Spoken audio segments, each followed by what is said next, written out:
여러분 요즘 전세금 너무 비싸다 는 얘기 많이 하시죠? 그런데 혹시 우리가 받는 전세 대출이 아이러니하게도 이 집값을 올리는 주범일 수 있다는 생각 해보셨나요? 오늘은 서민을 위한 정책이라고 시작된 전세 대출이 어떻게 집값을 끌어올렸는지 그 숨겨진 진실을 2분 안에 파헤쳐 볼게요. 첫 번째 이유는 바로 수요 폭발과 임대인의 배짱입니다. 은행에서 전세 대출을 쉽게 해주니까 돈이 조금 부족해도 누구나 원하는 지역에 비싼 전셋집을 구할 수 있게 됐어요. 전세금이 아무리 비싸도 대출 받으면 되지 뭐. 이렇게 되는 거죠. 이런 상황을 본 집주인들은 어땠을까요? 어차피 대출 받아서 들어올 텐데 전세금 더 올려도 되겠네 하고 냅다 가격을 올리기 시작한 겁니다. 임차인의 대출 여력이 곧 전세금의 상한선처럼 작용해버린 거죠. 결국 전세 자금 대출이 전세 수요에 기름을 부어서 전세가를 쭉쭉 밀어 올린 거예요. 두 번째는 바로 갭 투자와 매매가 폭등의 비밀입니다.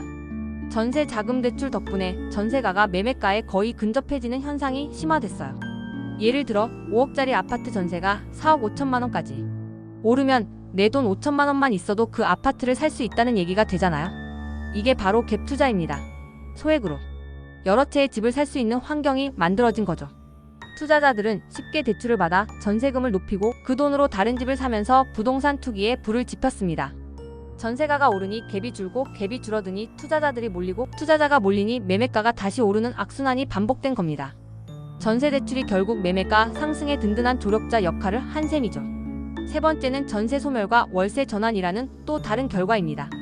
처음에는 집주인들이 전세 보증금을 받아서 이자 수익을 얻을 수 있었지만 금리가 오르면서 상황이 바뀌었어요. 은행 대출 이자가 올라가니까 전세 보증금 받아봐야 오히려 손해인 경우도 생긴 거죠.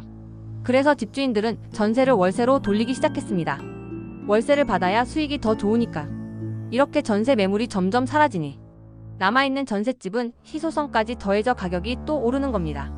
전세금을 감당 못해 결국 월세로 밀려나는 서민들만 늘어나는 슬픈 현실인 거죠.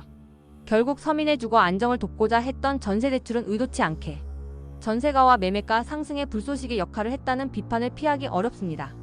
물론 복잡한 부동산 시장의 문제를 하나의 원인으로만 설명할 수는 없지만 전세 대출이 가져온 유동성 확대가 시장에 미친 영향은 분명히 큽니다.